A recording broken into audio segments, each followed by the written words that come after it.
So this picture right here is a very classic finding of rheumatoid arthritis.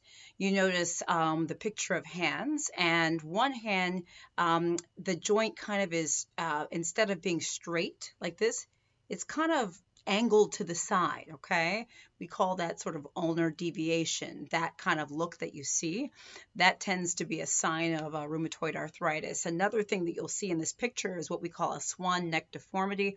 I'll see if I can do it. One of the fingers, this bottom joint is kind of like this, and this is almost like hyperextended, okay? Something kind of like this, all right? There are other classic signs of rheumatoid arthritis that we can see in the hands and the feet and other joints, but these are just a couple that I see in the office with my patients with rheumatoid arthritis and that you may see in your family, friends, or yourself as well. Guys, I'm Dr. Jen. We are talking about rheumatoid arthritis. I have other pictures as well that I want to show you of different sort of presentations, but rheumatoid arthritis, what is it? It's an autoimmune condition. That means that the body attacks itself. The key symptoms or findings that we see in rheumatoid arthritis is that the joints are primarily affected, the hands, the feet, other joints. But you can get so it's not just those joints. It can be the wrists, okay? It can be shoulders, elbows, feet, knees. I have a number of patients with really bad rheumatoid arthritis in their knees, but the joints primarily. But I say primarily, which means that it can actually, you can have other symptoms as well. So people with rheumatoid arthritis can also get what we call constitutional symptoms, things like occasional fevers, fatigue, malaise, feeling just out of it, decreased appetite, and other things. And I should also say that outside of the joints, okay, there can also be sort of other involvement, other organ involvement, things like the eyes, the heart, the skin, the lungs, the nerves, your blood vessels, so many different things. So we really think about this as a condition that really can affect the whole body, with the joints kind of being at the center of that, okay? All right, so here's another picture of rheumatoid arthritis, hands with rheumatoid arthritis, okay? If you look at these pictures of the hands, you can only imagine what this must feel like. So what are the symptoms? Let's jump right into that. This condition is painful. It hurts, okay? Joints are painful.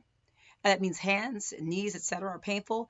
They get stiff, often at rest after they've been resting, or the person wakes up first thing in the morning, they are stiff.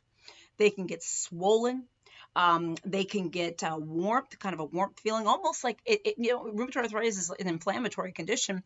The joints feel inflamed, and they will look that way too. A lot of people with rheumatoid arthritis have problems with just doing basic things, making a fist. Okay, many of my patients with rheumatoid arthritis cannot make a full fist, cannot comb their hair, like grasping, okay? Button shirts and things like this that require sort of really fine motions can be really tough. There's not only the warmth, the swelling, the pain, but there's also deformity of the joints, which we have been talking about, meaning that the joints are deformed. They are misshapen. They are shaped in different ways, and that makes it difficult, and also causes limited movement. If you can imagine your joints being, the shape is changed in your joints, it's going to be hard to move them as well. So rheumatoid arthritis is not necessarily a walk in the park. It can be very, very tough. I want to give you hope, if you have it or you know someone who does, that you can live a very, very full life with rheumatoid arthritis and live out your wildest dreams. Don't get me wrong. But I need to, I want to sort of give credit and credence to those people who are living with rheumatoid arthritis, that I know it can be tough as a PCP who takes care of rheumatoid arthritis patients and others. I know it can be tough. And there can be things called flares, okay?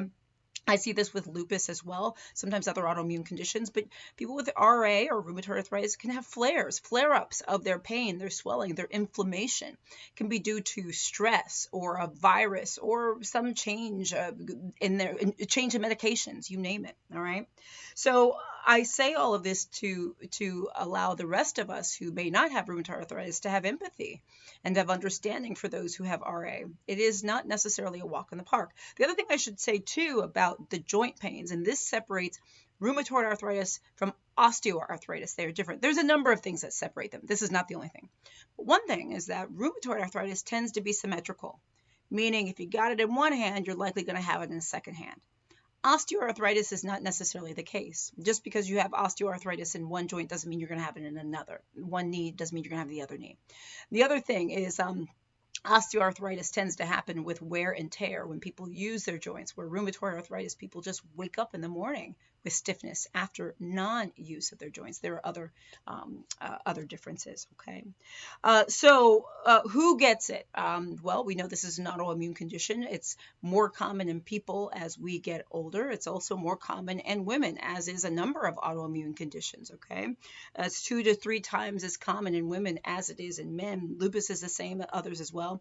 A family history. Now, this is something I need to say, y'all, because a lot of my patients have a family history. Their mother had lupus, their father had this, their aunt or cousin, whatever. You need to keep track of that. You do, because it is not uncommon for me to have a patient who has a family member with an autoimmune condition, and then they pop up with something like that as well. And it really does keep our sort of this at the top of mind. Sometimes autoimmune conditions such as rheumatoid arthritis and others can be really tough to diagnose. Okay, so you want to know this family history. All right. The other thing is smoking. Smokers may have a higher sort of maybe more predisposed to having autoimmune disease. Obesity may be in that category. There are other potential risk factors as well. Okay, so the thing is, rheumatoid arthritis affects everyone differently. You know, 2 people with rheumatoid arthritis are going to have different symptoms, different severity, different flares, etc. Their life is going to be affected in different ways. But I need you to know that there are things we can do about it. Okay, so you probably are saying, well, what do we do? One of the things that we do is you need to see a rheumatologist. Now, you may not know you have rheumatoid arthritis. So first thing you got to do is go to whomever your first line doctor is and say, hey, I'm having these symptoms. Because we can check blood work, we can check x-rays, we can get you to a rheumatologist. We can have signs or hints that maybe based on your do a physical exam, etc., that may make us say, oh, I wonder if this is autoimmune. A rheumatologist is really what you're going to need as well as your family doctor. Now, the rheumatologist is going to be your mainstay provider when it comes to your autoimmune condition, okay? There are medications to treat rheumatoid arthritis, and they range from anything from steroids to NSAIDs to DMARDs to all sorts of things, occupational therapy, and you name it. So we have a lot of different modalities to help you live a full life with rheumatoid arthritis. I don't want you to get down, okay?